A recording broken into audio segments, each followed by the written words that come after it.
Babylone, la ville la plus riche du monde antique, on est d'accord. Mais imaginez un peu, derrière toute cette opulence, derrière les murs immenses et les fameux jardins suspendus, eh bien la réalité, elle est beaucoup plus sombre. Pour la plupart des gens qui y vivent, c'est une lutte de tous les jours. Et c'est ça le grand paradoxe de Babylone. D'un côté, une richesse incroyable, vraiment éblouissante, et de l'autre, une pauvreté qui est partout. La question que tout le monde se pose, c'est comment c'est possible? Comment est-ce que la misère peut côtoyer une telle abondance? C'est une question qui hante les habitants, littéralement. Et cette frustration, on la retrouve parfaitement chez un certain Bansir. C'est un fabricant de chars, un artisan super doué qui travaille d'arrache-pied.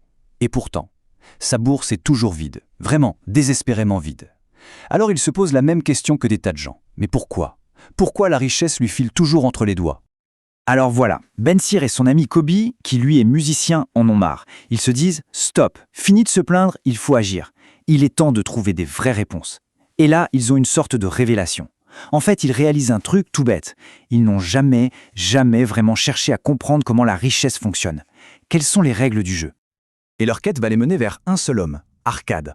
Il est connu pour être l'homme le plus riche de Babylone. Mais le truc intéressant avec Arkad, c'est qu'il n'est pas né avec une cuillère en argent dans la bouche. Non, il est parti de rien, exactement comme eux, et il a réussi à bâtir une fortune absolument immense. Alors forcément, ils se disent que s'il y est arrivé, c'est qu'il y a une méthode, un secret qu'ils pourraient apprendre, eux aussi. Et la bonne nouvelle, c'est qu'Arkad accepte de partager son savoir. Il leur explique tout de suite quelque chose de crucial. La richesse, ça n'a rien à voir avec la chance ou le hasard. Pas du tout. C'est le résultat de l'application de quelques règles. Des règles toutes simples qui ne changent jamais. Et le plus important, elles sont accessibles à n'importe qui, à condition d'avoir la discipline de les suivre.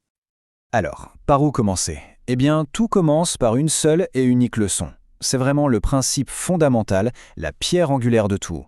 C'est une leçon qu'Arkad a lui-même apprise quand il était jeune, bien avant de devenir riche.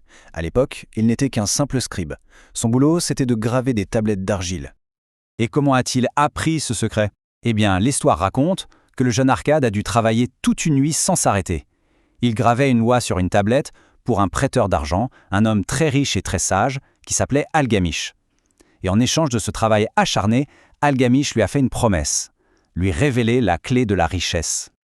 Et la voilà, la fameuse révélation d'Algamish. C'est d'une simplicité déconcertante. Il lui dit « J'ai trouvé la voie de la richesse quand j'ai décidé qu'une partie de tout ce que je gagnais devait m'appartenir.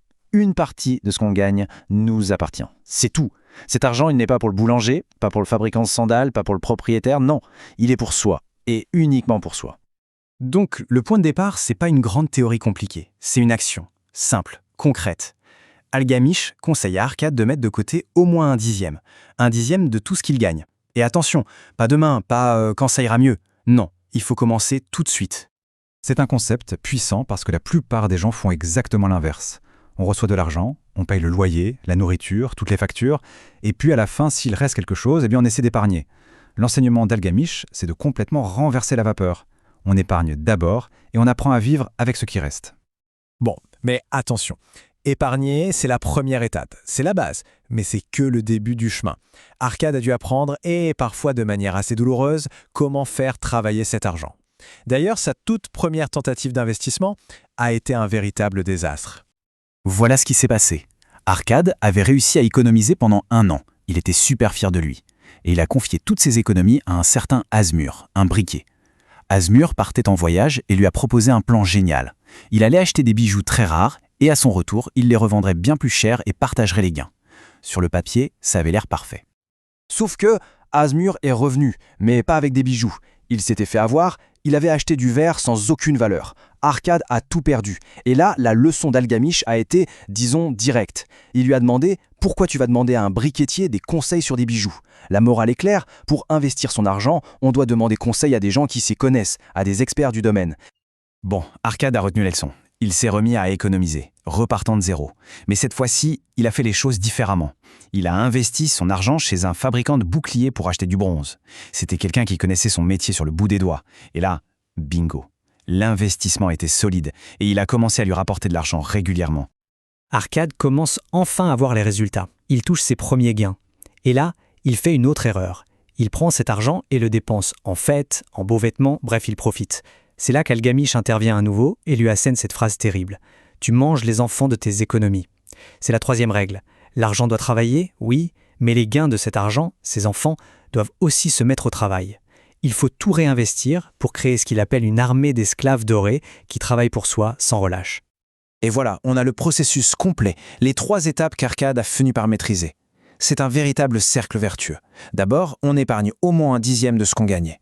Ensuite, on investit cette épargne, mais intelligemment, en demandant conseil à des experts. Et enfin, on réinvestit les gains. C'est comme ça que la richesse se met à grandir. Pas juste un peu, mais de façon exponentielle. Bon, toutes ces histoires de Babylone, de tablettes d'argile, de fabricants de chars, ça peut sembler super lointain, on est d'accord. Ça s'est passé il y a des milliers d'années.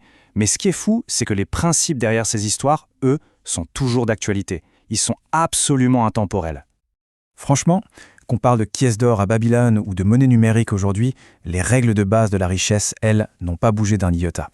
Cette discipline de se payer en premier, cette sagesse de ne pas faire n'importe quoi et de demander conseil à des experts, et cette patience de laisser les gains s'accumuler, tout ça, c'est aussi crucial aujourd'hui que ça l'était à l'époque d'Arcade. Et cette métaphore de l'arbre, elle est parfaite pour résumer tout ça. Le but, ce n'est pas de devenir riche en une nuit, ça n'existe pas. Le vrai secret, c'est de planter une petite graine, cette toute première pièce qu'on met de côté. Et ensuite, il faut l'arroser, la nourrir avec discipline, avec sagesse, année après année, jusqu'à ce qu'elle devienne un arbre immense et solide qui nous protège et nous nourrit pour le reste de nos jours.